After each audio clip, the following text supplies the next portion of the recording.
Parte de la información lo tomé de esta página y capítulo 233 de Harrison, ¿ok? Última edición. Vamos a ver arterias coronarias, ¿ok? ¿Ok? Y con relación a la irrigación, pues tiene sus arterias coronarias, que ambas salen, o sea, tenemos dos arterias coronarias que nos interesa que salen de la base de la aorta, ¿ok? Tenemos el lado derecho y tenemos el lado izquierdo, ¿ok? Del lado izquierdo, ¿qué es lo importante? Pues del lado izquierdo, aquí sale una arteria que se le conoce como descendente anterior, ¿ok? Que justamente, pues obviamente irriga la cara anterior, ¿ok? Del lado izquierdo del corazón, que es el ventrículo más grande de los dos ventrículos, ¿ok? Por anatomía tenemos las arterias coronarias, así como lo comenté, la arteria coronaria, la descendente anterior, la más frecuente que se infarta, ¿ok? Y aparte se divide en una arteria que se conoce como circunfleja, ¿no? Circunfleja es esta arteria de acá, ¿ok? Esta arteria de acá. Muy bien. La coronaria derecha, la mayoría de nosotros tenemos algo que se conoce como dominancia derecha, ¿ok? La dominancia derecha se refiere a que una arteria, ¿ok? Bueno, una de las dos, o sea, derecha o izquierda, se encarga de generar una rama posterior, que es la que les comenté hace un momento, que sale de la arteria derecha, ¿ok? Quien irriga esa zona se va a encargar, o sea, quien provee esa rama, una disculpa, quien provee esa rama es la que se va a encargar de irrigar un parte del tercio, ¿ok? Tercio distal del septo, y aparte irrigar parte de los nodos, ¿no? Sobre todo el nodo AB, ¿ok? Por eso, cuando decimos, oh, tiene dominancia derecha, eso significa que se habrá involucrado o se habrá comprometido la arteria coronaria derecha, que es la misma que irriga el nodo AB, y si se pierde sangre ahí, bueno, si no hay llegada de sangre, es que hay un infarto, pues ¿qué nodo se va a ver afectado? Obviamente el nodo AB, ¿no? Eso ya lo expliqué ya en los videos, ¿no? En las otras clases, ¿ok? Entonces la arteria que salen del lado derecho, ¿ok? Primero tenemos una arteria que va hacia el extremo, ¿no? Que se le conoce como arteria marginal, que más o menos que se ve aquí, ¿ok? Marginal, ¿ok? Y por detrás, o sea, esta arteria como que gira y se va hacia el lado posterior, y desciende, arteria descendente posterior. Entonces, la irrigación es constante, ¿ok? Solo que tienen que tener en cuenta que durante la diástole, ¿ok? Es cuando mayor cantidad de sangre le llega a los ventrículos. O sea, más o menos como el 75%, ¿ok? Ahí va una pregunta muy importante eventualmente, ¿ok? Recuerden eso. La diástole es mayor en los ventrículos. Bueno, una disculpa. La irrigación sanguínea con relación a las coronarias, o sea, ¿cuándo van a llegar más sangre al corazón? Recuerden, repito, el corazón es irrigado por las arterias coronarias. ¿Ok? Segundo, las arterias coronarias, ¿cuándo le van a mandar más sangre oxigenada al corazón o los ventrículos? En diástole. ¿Ok? Diástole. Entonces, ¿cuándo pierde o cuándo se afecta la diástole? Durante el ejercicio. ¿Por qué? Porque el periodo es corto en el llenado. ¿Ok? Son dos preguntas de fisiología. ¿Ok? Por ejemplo, ¿cuándo se acorta la sístole? Una disculpa. ¿Cuándo se acorta la diástole? En el ejercicio. ¿Ok?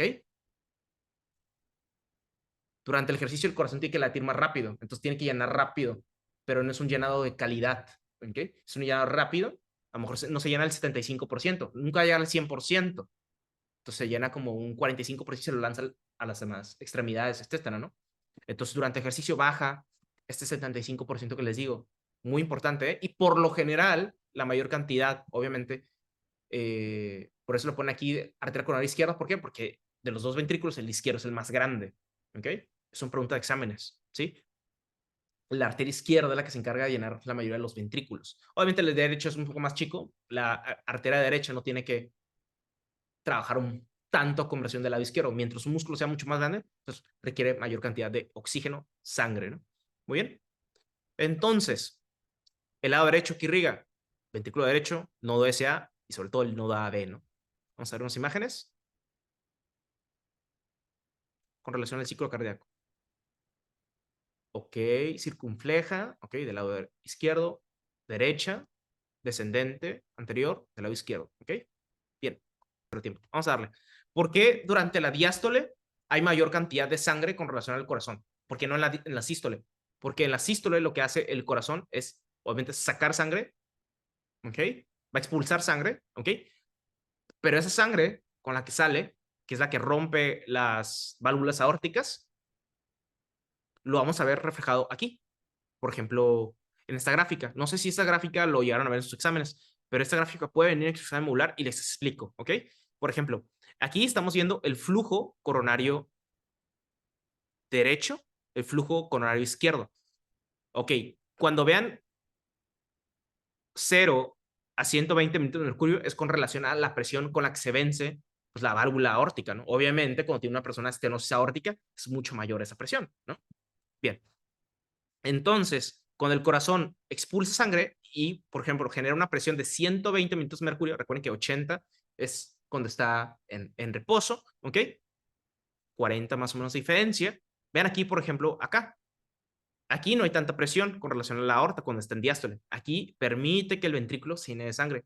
Pero el momento de la sístole genera fuerza, o sea, presión, pero esta misma presión que se genera hace que haya como una depresión con relación al llenado del ventrículo. ¿Ok? Entonces vean cómo cae, ¿no? Conforme va ascendiendo la presión de la válvula aórtica, cae, en este caso, el llenado, obviamente ventricular, ¿no? ¿Qué? Porque parte de la sangre va a ir saliendo, ¿ok? Y pues obviamente al momento que finalice la sístole, rompan las válvulas, pues obviamente en ese mismo momento, ¿ok? Va a entrar a diástole y en ese mismo momento vean aquí cómo es que el ventrículo se llena de sangre, ¿no? Sube la cantidad de sangre, ¿ok? Con relación al gasto cardíaco, ¿no? ¿Se dan cuenta? Bien. Esto cambia totalmente cuando una persona hace ejercicio o cuando tiene un infarto, claro, ¿no? Ahora, ¿qué pasa por este lado? La arteria coronaria derecha, vean aquí, no fluctúa tanto, o sea, no cae con relación a los llenados ventriculares, no cae tan exagerado como lo es durante la sístole del lado izquierdo. Muy bien. Y pues todo esto tiene que ver con el rompimiento de presiones con relación a la estructura. ¿Cuál estructura? Me disculpa. A la válvula aórtica. ¿Por qué se genera elevación del segmento ST y por qué se genera infradesnivel del segmento ST? Doctor, perdón, ¿Dónde? acerca de lo pasado cuando está la presión en 120, no es la parte de eyección. Sí, lo de los 120. ¿Te recuerdas que la presión arterial es de 120/80? Sí, Ah, déjalo, lo rezo. ¿Quién habla? Daniela. Ok. Ok. Estos 120 que tú ves aquí otra son los 120 de presión arterial que tú manejas, de la presión periférica. Bueno, ajá, de 120/80. 80 diastólica, 120 sistólica. ¿Ok? 120, que es la presión con la que tiene que romper el ventrículo, con la presión que ejerce sobre la aorta, ¿no? La válvula aórtica. ¿Sí? Entonces, si te das cuenta, mientras más esfuerzo haya con relación cuando se abra la válvula, cae, en este caso, el llenado ventricular, ¿no? Porque mucha sangre de esa se va a ir hacia afuera, ¿sí? Y si tú te das cuenta que cuando llega a diástole, o sea, cuando baja la presión de los 120, no tienen que ejercer, o sea, no tienen que hacer poscarga, sino que hacer llenado ventricular o ejercer diástole. Si te das cuenta aquí en el momento de la diástole, pues aumenta, en este caso, la sangre del ventrículo izquierdo. ¿Quién les puede hacer esa pregunta? No sé si el doctor Porras lo hace. No sé si el doctor Rangel. Yo creo que de los tres, yo creo que el que más les podría hacer esta pregunta sería el doctor Rangel. Sí, a mí me da Rangel. ¿Y les hizo esa pregunta Sí, bueno, es que sí hizo mucho énfasis en el ciclo cardíaco y me dijo que era lo que más iba a venir. del modular? Ajá, por eso Ok, preguntaba, ok, ok. Ok. pero No, gracias. ajá, ajá, ajá. Sí, sí, sí. Ah, ojo, y esto tiene una gran relevancia, por eso les iba a hacer la pregunta de ahorita acá, ¿no? Por ejemplo, o sea, ¿por qué es tan importante lo de la elevación del ST, la infrasnivel de ST? O sea, ¿qué significa? Por ejemplo, les voy a enseñar una imagen de acá. Esta imagen, bueno, ya dio el diagnóstico, es un infarto anteroseptal, ¿no? Ya sabemos que ya todos aquí sabemos que es un infarto anteroseptal, no hay dudas, porque obviamente aparte la imagen lo dice. Obviamente aquí dice que está afectado la 3, ¿ok? La 5, la 6 y 4, ¿no? Anteroseptal. Y uno también, ¿no? Claro. ¿Ok? Bien. Dice. Y ABF está normal, ABL también está normal, ABR también está normal, 1, 2, 3 también está normal. ¿Qué procede? Responder lo que les pregunté. ¿Qué significa eso? Elevación del segmento ST. Que hay una lesión. Mm, un infarto más bien, ¿no?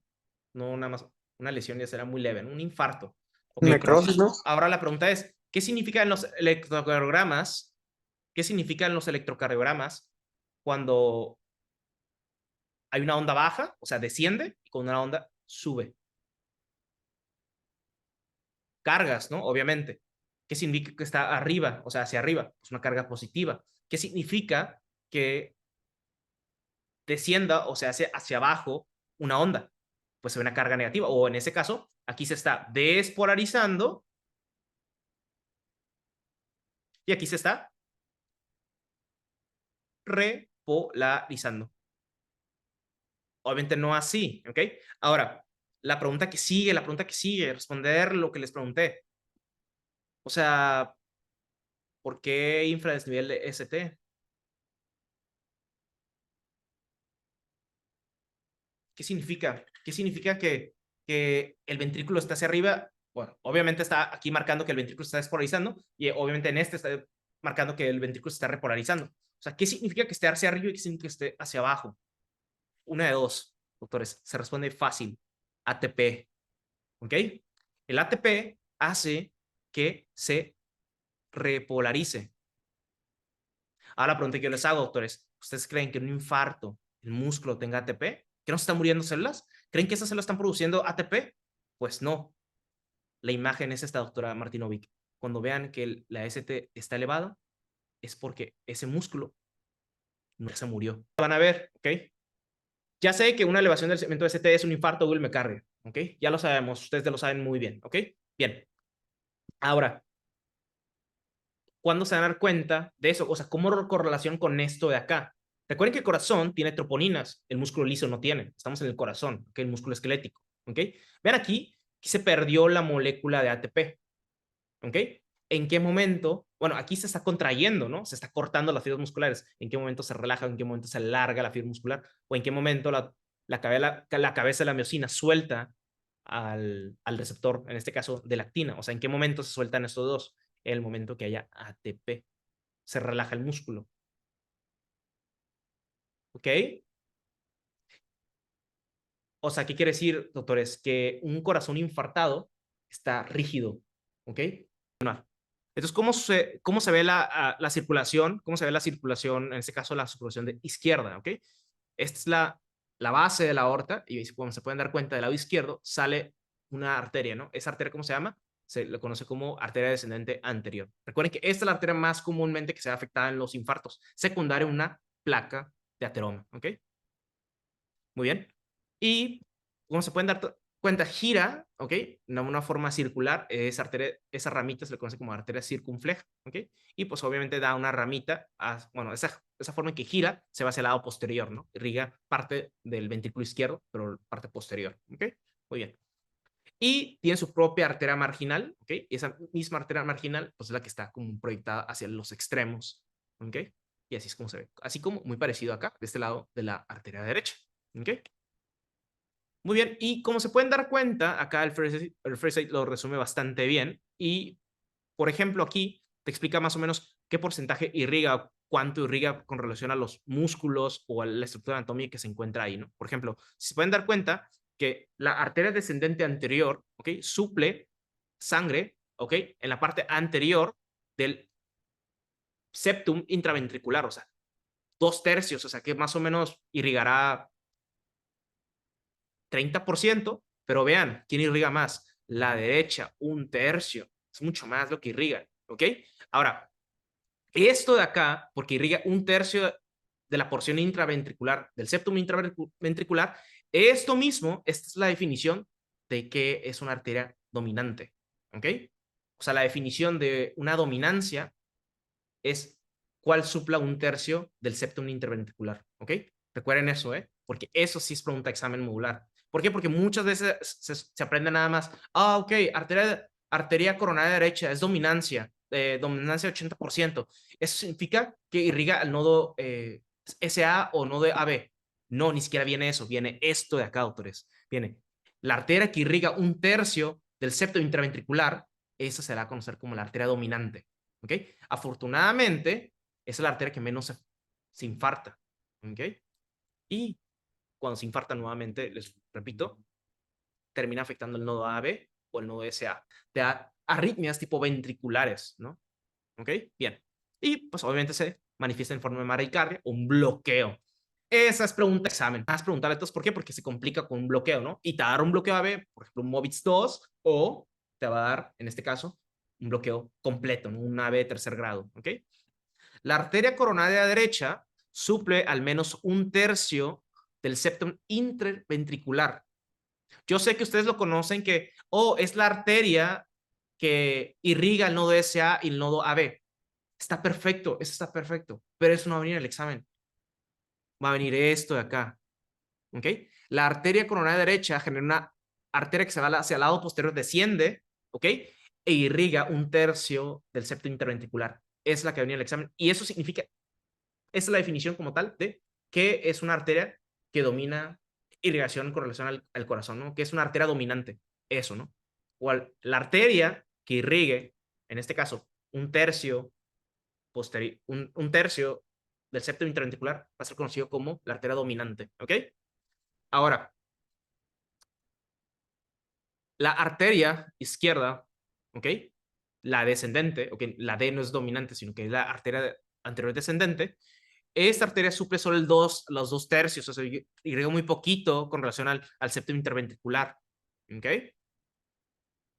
Ahora, un infarto anteroseptal también es peligroso. ¿Por qué? Porque estamos hablando también que se puede tratar de un nodo AB el que se afecte, pero no como tal la que irrigue la mayoría de la cantidad del nodo AB. ¿Me explico, Doc? Esta es la arteria coronaria derecha, sale por la base del lado derecho de la aorta, ¿ok? Gira, ¿ok? Genera una rama, ¿ok? Esta es la marginal, ¿ok? La marginal anterior, porque sería la parte anterior, y está en el extremo, que se llama margen, ¿ok? Y hacia atrás, o sea, la parte posterior, tiene una rama que sea como que hacia abajo, desciende, y esta es la que irriga, pues, al septum, ¿no? La gran parte del septum interventricular, ¿ok? Por eso digo que es muy, muy importante. Y esto, obviamente, esto es una imagen posterior, y esto de acá es una imagen posterior, ¿no? Del lado posterior, o sea, hacia el lado de atrás, o sea, el dorso, ya como lo ves, ¿no ves? Como la arteria derecha, pues genera esta rama que te digo, ¿no? Y fíjate cómo irriga hacia el septum, en el medio, ¿no? ¿Ok? Irriga un tercio, ¿ok? Del septum intraventricular. 80% es dominancia derecha, o sea, 80%, o sea, si fuéramos 100 personas aquí en el grupo, 80 nosotros tenemos una arteria coronaria derecha que genera una rama que irrigue un tercio del septum intraventricular. Pero hay 20 personas ahí que tienen lo opuesto. El lado izquierdo ese genera esa irrigación del septo interventricular. Pero solo, doctores, fíjense, doctores, solo es el 15 al 20%. Y hay una dominancia que no les preguntan, ¿ok? Realmente lo que les van a preguntar es esto de acá, del 80%, ¿ok? ¿Qué pasa, doctor? ¿Pero qué pasa si nos preguntan el lado izquierdo? Pues réstale 80 menos 100. Muy bien. Esto es, nuevamente, la base, ¿ok? Estamos del lado derecho, en la parte anterior, una vista anterior del corazón. Tenemos la aorta en su base genera una rama hacia el lado derecho, la arteria coronaria, la arteria principal del lado derecho, y posteriormente genera una ramita, ¿no? Que va hacia abajo, en el lado, en este caso, en la parte extrema, para la anterior, la marginal pues, anterior, ¿no? Y lo importante, pues, es esto de acá, ¿no? Esta ramita que se va al lado posterior, que se ve como medio rosita, ¿ok? Se ve así de este lado, ¿no? La arteria posterior descendente, ¿no? Y esta que irriga un tercio del septum interventricular. Ya sé que lo repetí mucho, pero es sumamente importante para que entiendan que ahí está el nodo AB, ¿no? Y ese que se compromete, y por eso una persona con un infarto del lado derecho fallece. Y por lo general fallece, ¿por qué? Un bloqueo AB o un bloqueo atrioventricular, ¿ok? Por ejemplo, es un paciente que se acaba de infartar, tiene dolor torácico, ¿ok? Más de 20 minutos, biomarcadores altos y se desmaya y se muere. ¿Cuál fue la causa? No le hicieron electrocardiograma. ¿Cuál fue la causa? Se paró el corazón y se murió de un bloqueo.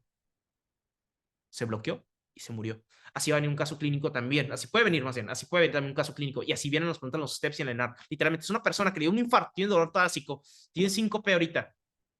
¿Cuál fue? O sea, es que después le piden biomarcadores y están altos, pero no le piden electrocardiograma.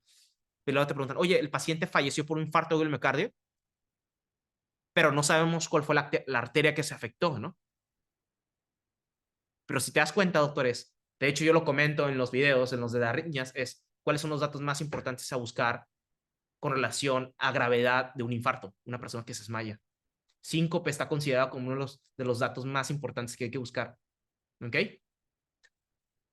Muy bien. Vean, por ejemplo, acá, esta imagen está mucho más limpia con relación a todo lo que comenté, ¿no, doctora Dani? ¿Ok? El nodo SA, ¿quién lo irriga? El 60%, la arteria coronaria derecha. ¿Ok? 40% la circunfleja izquierda. ¿Cuál nos interesa? 60%, la más grande. ¿Ok? Atrio, atrio ventricular, el nodo atrio ventricular, nodo AV, ¿cuál? 90% se irriga por la coronaria derecha. ¿Ok? Muy bien. Y un poquito del lado izquierdo. O sea, ¿qué quiere decir, doctores? No significa que una persona que se infarte al lado izquierdo no le dé un bloqueo AV. Es muy baja la posibilidad a comparación de un lado derecho. ¿Ok? Muy bien. ¿Tienen dudas, tienen preguntas con relación a esto? Espero que no. Muy bien. Suministro de sangre, ok. Con relación a las arterias epicárdicas, las ramas más externas del corazón, o sea, estas de acá, vean aquí cómo las arterias coronarias se van haciendo ramitas, ¿no? Por ejemplo, se van hacia la parte, en este caso, epicárdica, y después se van a la parte intramural, ¿no? Literalmente ya el músculo como tal, ¿no? Entonces se van haciendo ramitas, ¿ok? Así es como irriga, en este caso, al corazón. Obviamente, que lo primero que siempre se va a afectar es la parte subepicárdica, la más externa, la más afuera, y después eventualmente la parte epicárdica o la parte, pues, ya dentro del muro, dentro del músculo, ¿no? Endocárdica, ¿ok? Muy bien, entonces, ramas, pues tenemos las ramas del subendocárdico que se han afectado primero, ¿ok? Que es la parte más externa, y eventualmente el músculo, y eventualmente la parte endocárdica, ¿no? ¿Ok? Todo esto, todo esto se ve comprometido durante el ejercicio, pero gracias a que como el ejercicio, el corazón late muy rápido, pues se llena muy rápido de sangre, entonces no le perjudica. Entonces, a lo que voy es que imagínense que tengan una estenosis en una arteria coronaria, ¿ok? De por sí no le llega sangre al corazón, late y está haciendo ejercicio la persona, ustedes pregúntense, doctores, ¿cuándo creen que aparezcan los síntomas? Obviamente, pues durante la sístole, ¿por qué? Porque está expulsando sangre y en ese mismo momento que estás realizando actividad física, pues el corazón no permite que se llenen correctamente, o sea, 100, 70%, 75% más de lo normal, pues obviamente el corazón lo siente y obviamente en ese momento, pues tiene un síndrome coronario, ¿no? ¿Ok? Puede ser estable, puede ser inestable dependiendo de qué tan estenosa estaba. Y la otra es si se rompió o no la placa de ateroma. ¿Ok, doctora Martinovic? Ok, entonces, la relevancia, ok. Con relación al posinfarto, que tiene relevancia con lo que yo les comenté, por ejemplo, de esto de acá, doctores, por ejemplo, esto. O sea, doctora Daniela, o sea, esto, ¿cómo lo llevas a la parte patológica? Todo esto se ve comprometido. ¿Por qué? Porque la diástole, normalmente, ¿qué hacía en la diástole el corazón? Recibir 75% de la arteria coronaria, sobre todo la coronaria izquierda, ¿ok? Imagínense que una persona tenga un posinfarto, el lado izquierdo ya no queda igual porque es una zona, ya sea con isquemia, con infarto, pues obviamente esa arteria ya se murió. Bueno, esa zona en específico, esa zona atómica ya se murió. Esa zona ya no puede reperfundirse. ¿Ok? ¿Por qué? Porque la arteria está tapada. ¿Ok? Entonces, ¿qué tenemos que hacer? Un trombolítico. Romper el trombo o la otra vez, bueno, un catéter, ¿no? El doctor, el cardiólogo, intervencionista, pues a realizar esa actividad, ¿no? Ahora, doctores, ¿el corazón queda igual? Claro que no va a quedar igual, porque como ese músculo ya se murió, esa zona del músculo, por ejemplo, te puede quedar todo el lado derecho, ¿no? Y una parte de la cara anterior del lado del corazón izquierdo. Pero como te falta la otra parte también se llenaba de sangre. Pero como es un músculo muerto, ¿crees que se llena de sangre? Pues no, no se llena. Entonces, eso también perjudica a que las arterias coronarias no le lleven sangre adecuada al corazón. ¿Okay? Por ejemplo, aquí yo ya lo preguntaba, dice, o sea, ¿por qué es más importante un infarto del lado izquierdo que un lado derecho?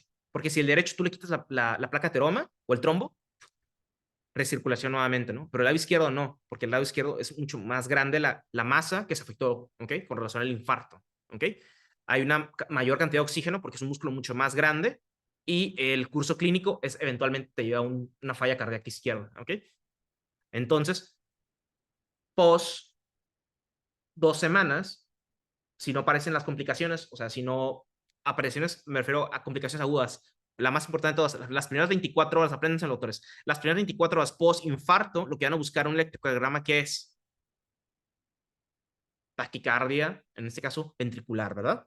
Ok, si en las primeras 24 horas no desarrolló eso, te quedan 2 a 4 días. ¿Qué va a desarrollar? Una pericarditis. Si los 4 días no desarrolló una pericarditis, te quedan los 5 días hacia 2 semanas, a 14 días. Se puede romper una parte del ventrículo izquierdo. ¿Por qué? Porque esa zona es muy fácil de romperse. Y como efecto, bueno, como complicación, te va a llevar tamponada de cardíaco. ¿Ok? Tamponada de cardíaco. Y la manifestación es tríada de Beck. ¿Ok? Para que se den cuenta de eso, ¿eh? Porque el lado izquierdo es mucho más peligroso con relación al tejido que se daña. ¿Ok? Bien. O sea, ¿qué quiere decir? Que si tú le das tratamiento a uno de los dos, ¿cuál creen que mejore más rápido? Pues obviamente el lado derecho, el lado izquierdo no. El lado izquierdo por lo general va a tener una secuela. ¿Ok? Ok, va. Continuamos. Entonces, factores de dilatación de la arteria coronaria. Ok, para que llegue sangre hay un correcto flujo, ok, o que el flujo sea adecuado, obviamente que ocupamos que esté dilatado, en este caso, la arteria. Obviamente hablamos de músculo liso, conexión con el tema que ya vimos anteriormente, ok. Ahora, ¿qué factores, ok, ayudan a que haya una correcta dilatación, ok? Primero que nada, ocupamos que esté relajado el músculo, ok. Estar relajado el músculo liso, ok. Y parte de las cosas que ocupamos que esté relajado el músculo es adenosina y óxido nítrico. Ya lo hemos visto. Recuerden que el óxido nítrico, ¿cómo lo producimos? Lo podemos producir con nitratos, ¿ok? Ahora, vasodilatación. Y ya lo habíamos visto la vez pasada, pero hay que tenerlo en cuenta nuevamente, que los nitratos ejercen función sobre el músculo liso. ¿Cómo? Porque el endotelio vascular lo libera, ¿ok? Lo produce. Entonces, básicamente sucede esto. Esto es endotelio vascular, ¿ok?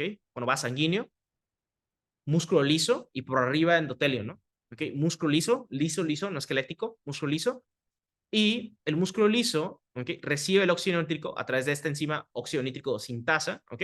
Y el óxido nítrico libera GMP cíclico y el GMP cíclico activa esta enzima de acá, ¿no? A la miosina de cadena ligera, de la fosfatasa, ¿ok? Genera relajación muscular. Fisiología, canales lentos de calcio, ¿ok? ¿Quién no ve eso? Los calcioantagonistas dihidropirínicos. En este caso, ¿cuáles? Amlodipino y amlodipino y nifedipino, ¿ok? Se bloquean estos y generan relajación muscular, ¿ok? ¿Cómo? Bloquean la unión de calcio y calmodulina, ¿sale? Una vez que se una a este canal lento de calcio. Ok, otra cosa importante. ¿Qué hace el sistema nervioso autónomo? El sistema nervioso autónomo, a través del sistema parasimpático y simpático, liberan cierto tipo de neurotransmisores. El simpático, ya lo hemos visto la vez pasada, solo quiero aclarar. El sistema simpático libera norepinefrina, ¿ok? Actúa en receptores alfa y alfa 1 y alfa 2, ¿ok? Ya saben cuál acción contrae el músculo liso, ¿ok? Epinefrina, ¿ok? Epinefrina, norepinefrina, ¿sale? Contracción músculo liso, ¿ok? ¿Dónde? Del vaso sanguíneo. Parasimpático, el parasimpático que hace a través del acetilcolina actúa sobre este receptor M3 muscarínico, ¿ok? Proteína GQ, viene en bioquímica, ¿ok? Se lo preguntan. Aumenta aquí aumenta óxido nítrico. Función simpática, ¿ok? Receptor alfa 1. Función parasimpática, M3, acetilcolina, ¿ok? Cuidado con eso. Ahora, ¿qué sigue? No, a ver, otra cosita acá. Esto acá. Ni modo. Ok, para que haya una correcta vasodilatación o un flujo adecuado de sangre, el músculo liso se tiene que dilatar y ocupa acetilcolina para eso, ¿ok? Y obviamente la acetilcolina, ¿qué hace? Ya lo habíamos visto hace un momento aquí. La acetilcolina entra en su receptor muscarínico M3 y permite que el calcio de aquí, ¿ok? Active al óxido nítrico sintasa, ¿ok? Y este mismo óxido nítrico, ¿ok? Se forme para que el óxido nítrico active GMP cíclico, ¿ok? Y se relaja el músculo liso. Ah, Nitratos activan esta enzima, ¿ok? Generan más óxido nítrico. Y aquí vienen 2 fármacos más, ¿no? Ya hemos visto la vez pasada, ¿ok? ¿Cuáles? Viene nitroprusiato de sodio. El nitroprusiato de sodio, doctora Daniela, nitroprusiato de sodio aumenta GMP cíclico, ¿ok? Esto lo vamos a usar ahorita. Ahorita lo vamos a usar nitroprusiato de sodio, ténganlo en cuenta, ¿ok? Nitroprusiato de sodio aumenta el GMP cíclico, ¿ok? Y vasodilata, ¿sí? Relaja el músculo. Entonces aumenta el flujo coronario, ¿ok? Muy bien. Entonces, ¿qué sigue? Responder preguntas. Muy bien. ¿Cuál es la proporción aproximada de personas con circulación dominante derecha? Doctor Enrique, doctora Estrella. ¿Qué porcentaje de la población general tiene dominancia derecha? 90. Te fuiste mucho, Emilio. El Bájale Mm. poquito. 75. Se fueron a más o menos. 20, ¿no? El 80. Redondea en 75, 80. 80%, ¿ok? Yo no lo digo yo, ¿ok? Lo digo, le dice Radiopedia, ¿ok? Si tienes un valor, me acuerdo que por qué puse esta pregunta. 80% dominancia derecha, ¿ok? Me acuerdo por qué, muy bien, por qué puse esta pregunta. Porque cuando tú lees esto, obviamente tú dices, no, pues que 75, 80 puede venir así en el examen, ¿ok? Ponlo 80. Porque 75 lo redondeas y pasa directamente a 80, ¿ok? Y esto es básicamente lo ponen para confundirte. 80%, ¿sí? 80%. 90% es mucho, doctor Emilio. 80%, ¿sí? Recuerden que la dominancia derecha, ¿ok? Genera una rama que se va al lado posterior, ¿ok? Y desciende, ¿ok? La arteria posterior descendente, ¿ok? Irriga un tercio del septum interventricular, mismos que irrigan el nodo AB, ¿ok? ¿Qué estructuras son suministradas por la arteria coronaria izquierda? O sea, ¿qué estructuras anatómicas irriga al lado izquierdo? Ventrículo izquierdo, Claro, de hecho no, ¿verdad? anterior y arteria circunfleja. Claro, ¿no? ¿Irriga el nodo SA? Pues sí, pero muy poquito. Y quien lo Va irriga más es la para circunfleja. el nodo SA, según yo, va más para la La derecha. derecha. Claro, queda un 10%, pero ese 10% nada más lo irriga la arteria circunfleja así un poquito. Entonces realmente te van a apuntar lo que irriga más, ¿no? Exactamente, ¿no? Muy bien, otra. ¿Ok? Esto es el lado derecho por lo general, ¿ok? El lado izquierdo, ¿ok? Así, ¿ok? Que sería menos 30. ¿Sí va? Estoy confundiendo, no recuerdo lo del eje. Sorry, eso. Bueno, eso no lo vamos a ver, pero nada más que no quiero tener menos 30. Sí, exactamente, menos 30. Menos 30, exactamente. Eje desviado hacia la izquierda, menos 30. Así es. Bueno, todavía me acuerdo algo de esas cochinadas, pero no sirve de eso. No sirve nada de eso. O sea, pregunta. ¿Cuál es la arteria más comúnmente ocluida en pacientes con infarto agudo del miocardio? Esta es otra pregunta de anatomía. Esta viene porque sí. Y por ejemplo, si no les ponen, por ejemplo, que tenga un bloqueo, que tenga una complicación, pues les van a preguntar cuál fue la arteria más comúnmente que se afectó, ¿no? Ojo, buen cubero, doctores, no saben el electrocardiograma, no se preocupen, le pueden atinar el examen, ¿ok? La arteria que más comúnmente se afecta, ¿ok? En el infarto agudo del miocardio es la arteria descendente anterior, ¿ok? Que irriga la parte anterior, la parte anteroseptal, ¿ok? Y, por ejemplo, si se irriga, si se afecta la parte de arriba, por ejemplo, esta es la descendente anterior. Vean aquí, esta es una estenosis, ¿no? Probablemente aquí una placa ateroma y lo está obstruyendo, no pasa el flujo sanguíneo, ¿ok? Este estudio es el mejor de todos. Y con ese estudio van a poder saber dónde está la placa de ateroma, dónde van a colocarle a stent, etcétera, ¿no? Y vean aquí, post-stent, ¿ok? Probablemente le dé un tratamiento antitrombolítico también y se dilata nuevamente, ¿no? ¿Ok? 95% que se ve obstruida en un infarto del lado izquierdo, por lo general la arteria más comúnmente que se afectan los infartos, lo más común es que se infarte del lado izquierdo, ¿ok? ¿Cómo se define la dominancia arterial coronaria? ¿Cómo se define, doctores? ¿Cómo se define, doctor Emilio? ¿Cómo se define, doctor Iván? ¿Ok? Por lo del tercio inferior. Exactamente, ¿no? El tercio inferior del septum interventricular, ¿no? Lo repite bastantes veces. Creo que es como que la pregunta, será como una pregunta difícil de morfo. O sea, que no lo estudiaste, nuevamente repito, es como una pregunta de memoria, pero así es como yo veo que lo podrían llegar a preguntar, ¿ok? ¿Qué arteria genera esa rama? Ya hemos dicho, ¿qué arteria genera la dominancia, en este caso, de las arterias coronarias? 80% va a ser del lado derecho, ¿ok? Entonces, ¿cómo lo pueden relacionar eso, anatomía con el electrocardiograma? Así de esta forma, doctores, como lo explica el libro First Aid, ¿ok? Por ejemplo, si tenemos una arteria que es ocluida, en este caso, por ejemplo, la coronaria derecha, el lado inferior se ve afectado, ¿ok? El lado inferior se ve de este lado, ¿no? O sea, este lado es el lado inferior, ¿ok? Ahora, lado inferior, ¿quién ve hacia el lado inferior? Pues las caras, en este caso 2, 3 y ABF, ¿no? Entonces, por ejemplo, si se dan cuenta que el segmento ST está elevado en estas secciones, ¿ok? Recuerden que al menos ocupamos 2 derivadas, ¿no? Está elevada, pero si 3 están elevadas, o sea, el diagnóstico es mucho más probable, ¿no? Entonces, con que tengan 2 es suficiente.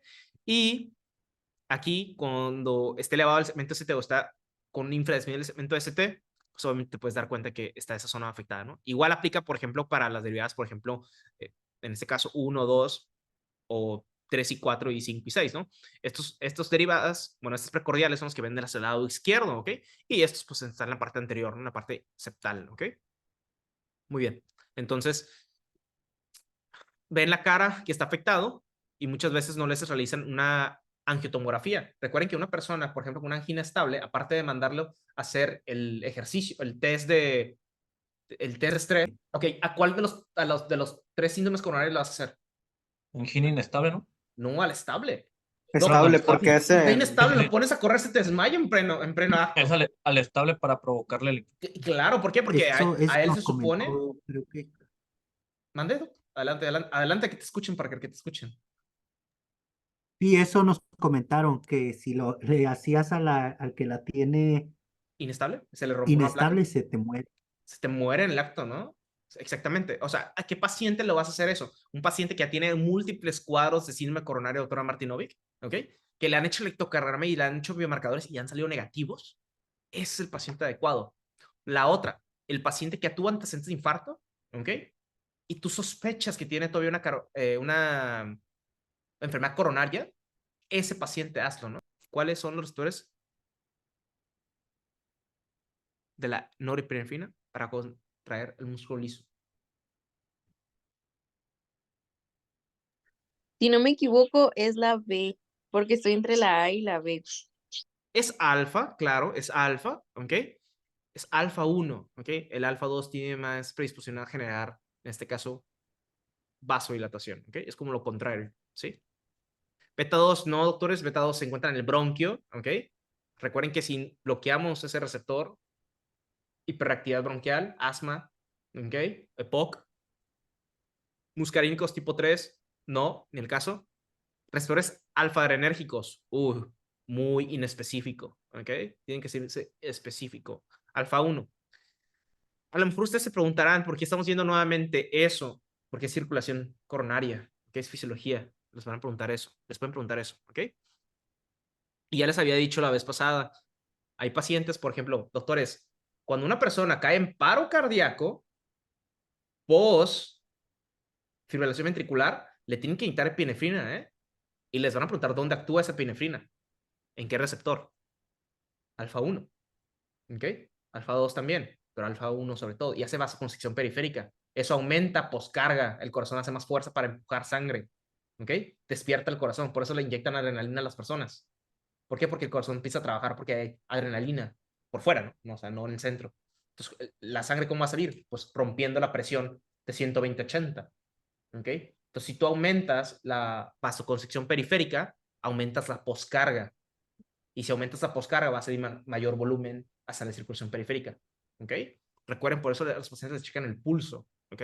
Y si el pulso está bajo, esa persona ocupa epinefrina, compresiones cardíacas, y la otra es muy probablemente desfibrilación, ¿ok? Por eso lo estamos viendo, ¿ok? Y por ejemplo, doctores, ¿qué pasa con una persona que tiene un bloqueo, doctores? Ya sé que no vamos a ver, ya sé que no alcanzamos a ver, en este caso, no disculpa, en este caso, arritmias, pero ténganlo en cuenta, un paciente que tiene un bloqueo significa que tú tienes que bloquear el que genere vasodilatación y el que genere bradicardia. Entonces tú bloqueas los receptores en este caso, de muscarínicos, la acetilcolina, con atropina y aumentas frecuencia cardíaca, ¿ok? Tengan en cuenta eso, porque atropina está indicado en bloqueo AB, ¿ok? ¿A partir de qué grado? A partir del 2 hacia adelante si está sintomático, con o sin fenómeno de Weckenbach, ¿ok? Por general, la mayoría no tienen Weckenbach, o sea, en el grado 2, ¿ok? ¿Qué efecto tiene la epinefrina en los receptores beta 2 adrenérgicos a nivel del músculo liso? ¿Qué hacen a nivel del músculo liso los beta 2? Vasodilatación, ¿ok? Vasodilatación Y vasoconstricción no, eso lo hacen los beta 1, ¿ok? Aquí está, ¿no? Bueno, beta 1 no, los alfa 1, disculpa. ¿Ok? Pero tengan en cuenta eso. Y nuevamente, pues esto, ¿no? ¿Ok? Y, ojo, por eso estamos viendo esto nuevamente. Porque parte del tratamiento de una angina estable o inestable, doctora Martinovic, sea beta bloqueadores. ¿Ok? Sea beta bloqueadores. Recuerden que los beta bloqueadores se asocian a una disminución de la mortalidad de falla cardíaca. ¿Ok? Recuerden eso. Y obviamente nosotros preferimos los selectivos. Por lo general le van a dar atenolol, metoprolol. De este lado no. ¿Por qué? Porque generamos efectos de asma, de hiperactividad bronquial. Exacerbamos el EPOC de las personas, ¿ok? Por eso no usamos tantos beta 2 o no selectivos. Por lo general se prefieren más los selectivos, ¿ok? Beta 1, ¿ok? ¿Me expliqué, doctora Daniela? ¿Qué neurotransmisor es liberado por los nervios parasimpáticos colinérgicos? Los neurotransmisores liberados por los nervios parasimpáticos colinérgicos, acetilcolina, exactamente, ¿no? Todos los demás, no. Ojo, todos los demás generan vasoconstricción, ¿eh? Un medicamento derivado de la dopamina que actúe en el receptor de dopamina, doctores, dobutamina, ¿ok? Eso también viene en este caso de las medidas de reanimación, ¿ok? Muy bien. Acetilcolina. ¿Cuál es el efecto de la acetilcolina cuando se une a los receptores muscarínicos en el músculo liso vascular? Ya lo habíamos dicho, vasodilatación, ¿no? Hace lo contrario de la adrenalina, epinefrina, todo lo demás, ¿ok? Paciente masculino de 60 años de edad acude al servicio de urgencias por dolor de pecho que se irradia al brazo izquierdo, sudoración, palpitaciones, su electrocardiograma, segmento ST, P3, B4. ¿Qué caras están afectadas? P3, B4. ¿Qué caras están afectadas? Respóndanme eso ahorita. P3, B4 afectados. ¿Qué afectan? B3, B4, ¿qué afectan? La parte anterior, ¿no? Anteroseptal casi casi, ¿ok? ¿Qué arteria creen que se ha afectado ahorita? La izquierda, ¿Qué específicamente a la izquierda? La arteria descendente, ¿no? descendente, ¿ok? Anterior, ¿no? Que son ramas del lado izquierdo, ¿ok? Muy bien. Ok, ahora muy bien. Con relación a esto, durante las fases del ciclo cardíaco, ¿cuál es el área anatómica, ¿ok? Que recibe su mayor suministro de sangre por parte de las arterias coronarias? O sea, ¿qué quiere decir? Que es una pregunta que no tiene nada que ver con la pregunta, pero igual es como un distractor, ¿no? ¿Ok? ¿Qué arterias, bueno, más bien, no, disculpa, ¿qué arterias? ¿Qué zonas anatómicas reciben mayor cantidad de sangre? En los ventrículos, obviamente. ¿Cuándo? ¿Durante la diástole o la sístole? Durante la Diástole. diástole, exactamente, ¿ok? Muy bien. Lo puse aquí más o menos para practicarlo. Y la que está asociada es la LAT, ¿ok? La descendente anterior, no disculpa, la descendente anterior cuando está afectada, aparte de afectar la parte anterior, también se afecta la parte septal, ¿no? Por eso muchas veces está comprometido B1 hasta B4, ¿sí? Muy bien. Eso es clínicas, pero pues no sé si el día de mañana lo van a llevar ese tema con relación a las preguntas de exámenes, pero eso es clínicas, básicamente, ¿ok? Muy bien. Y en la parte de fisiología, pues básicamente van a poner un cuadro y te van a preguntar, oye, ¿qué parte está afectada con relación al si un paciente tiene un infarto en este momento, ¿no? Pues claro, la diástole que se ve comprometida, sobre todo, ¿no? ¿Por qué? Porque esa zona que no irriga sangre es la que menos sangre va a llegar, ¿no? ¿Por qué? Porque está estrozada, ¿ok? Y la diástole se ve perjudicada, ¿ok? Y por eso bombea muy bajo, ¿ok? Por eso termina con fallas cardíacas reducidas, ¿no? Con fracción de eyección reducido. Eso lo vamos a ver más adelante. ¿Cuál de las siguientes acciones es más probable que cause constricción de la arteria coronaria? Ya lo hemos comentado, los receptores alfa 1, ¿ok? Ahora, ¿por qué estoy hablando de eso? Pues porque estas arterias también tienen músculo liso, ¿sí? ¿Ok?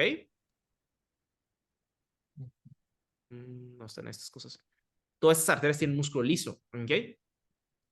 Y parte de cuando nosotros le damos, por ejemplo, epinefrina, actúan también aquí, ¿ok? No nada más a nivel periférico, también actúan aquí, ¿ok? Y empujan al corazón a que lata, ¿ok? Por eso, en los paros cardíacos, ¿ok?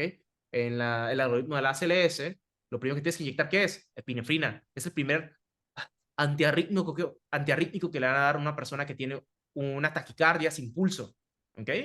Lo primerito que van a hacer, ¿ok? Antiarrítmico le van a necesitar, ¿ok? Lo primero que tiene que hacer, obviamente, son compresiones, pero el primer antiarrítmico se administra es epinefrina. Ahora que cuando la cosa se pone cabrona, Ahora sí, ya sigue el siguiente que ustedes saben cuál, ¿verdad? Un antiarrítmico tipo clase 3. Miodarona. Exactamente. Ok, ¿cuál de las siguientes afirmaciones describe mejor el flujo sanguíneo de las arterias coronarias? Obviamente, para que haya un buen flujo, ocupamos vasodilatación, ¿no? Entonces, el flujo es a través de la arteria coronaria izquierda, ¿ok? Una vez alcanzando su punto máximo al comienzo de la diástole, ¿no? Entonces, la vasodilatación va a permitir que entre sangre, o sea, fluya adecuadamente, el flujo sanguíneo va a ir adecuadamente. ¿Cuándo? Durante la diástole. Esta es pregunta de fisiología y puede que se nos pregunte, ¿no? Oye, ¿en qué momento el corazón recibe mayor cantidad de sangre? 75% durante la diástole. ¿Ok? Recuerden que eso es al revés de la parte periférica. La parte periférica, la economía, ¿cuándo recibe más sangre? Pues durante la diástole, ¿no? Durante la poscarga, cuando ya llegó la sangre hacia afuera. ¿Ok? El corazón ya expulsó la sangre a través de la aorta. ¿Ok? Ese momento va a recibir mayor cantidad de sangre. Es al revés. ¿Ok? Y ahora, ¿cuándo se ve comprometido esto? Claro que un evento, en este caso una patología como un infarto, se ve comprometido eso. Pero por así decirlo, un evento fisiológico será ejercicio. ¿Ok? Cuando no se va a llenar adecuadamente el ventrículo izquierdo, pues durante el ejercicio. ¿Ok? Muy bien. Creo que esto está interesante. Ocupo que me respondan alguno de ustedes, el que guste. A ver, tienes un paciente de 60 años de edad, ¿ok? No tiene antecedentes relevantes, ¿ok? Bueno, acude por cansancio y por dolor torácico subesternal, ¿no? ¿Ok? Le duele por abajo el esternón, ¿ok? Que comenzó hace 6 horas de evolución. Dice, le toman un electrocardiograma, le confirma el diagnóstico de infarto del miocardio con elevación en segmento ST, ¿no? ¿Ok? La angiografía demuestra que es la dominancia derecha la que se afecta. Entonces, muchas veces dice eso, ¿no? Se afecta la dominancia del corazón, o la dominancia cardíaca, o la dominancia coronaria. Pues obviamente tú tienes que pensar, pues la derecha, ¿no? Va, perfecto. Vamos a leer un poquito más abajo, dice, se le realiza un ecocardiograma, o sea, después de 6 semanas, disculpa, después de 6 semanas el paciente se egresa, o sea, probablemente le dieron tratamiento, lo manejaron, lo hospitalizaron, ok, ya te toca egresar. Después de 6 semanas te van a revalorar y a las 6 semanas le van a pedir un un ecocardiograma. Y ese ecocardiograma demuestra que hay una disfunción contráctil del ventrículo izquierdo a comparación del lado derecho. ¿Qué pasó ahí? ¿Qué nos supone que se infartó del lado derecho? ¿Por qué el lado izquierdo lo está resintiendo? Es la pregunta que yo les hago. ¿Cuál de las siguientes características del ventrículo derecho en comparación del ventrículo izquierdo explicaría mejor estos hallazgos ecocardiográficos? Creo que lo comentamos con el doctor Altamirano. Ya habíamos dicho que el músculo izquierdo, en este caso el ventrículo izquierdo, es la que es mucho más grande, ¿no? Ahora que tengas un infarto, pues claro que lo va a resentir el lado izquierdo, aunque sea derecho. ¿Por qué? Porque el derecho probablemente desarrolló un bloqueo AB y en ese momento el corazón no latió correctamente, ¿no? Entonces, obviamente no se llena. O sea, cuando decimos que late correctamente es porque involucramos tanto diástole y sístole, ¿no? Muy probablemente tampoco se llenó adecuadamente. Y muy probablemente el lado izquierdo se comprometió gracias a que el lado derecho se afectó, ¿no? Entonces, la respuesta correcta es una perfusión durante la sístole y la diástole son los que se ven comprometidos, ¿ok? Cuando late el corazón, la diástole, el corazón no se llena adecuadamente, ¿ok? ¿Por qué? Porque tuvo un infarto, un evento, en este caso, donde, pues, un evento patológico donde comprometió el flujo sanguíneo del corazón, ¿ok? Muy bien. Es más que nada fisiología eso. Y pues igual sigue siendo resumen con relación a las caras que vamos viendo, junto con las derivadas o las precordiales que ustedes van a observar en el electrocardiograma. Pero pues ahí está, ¿no?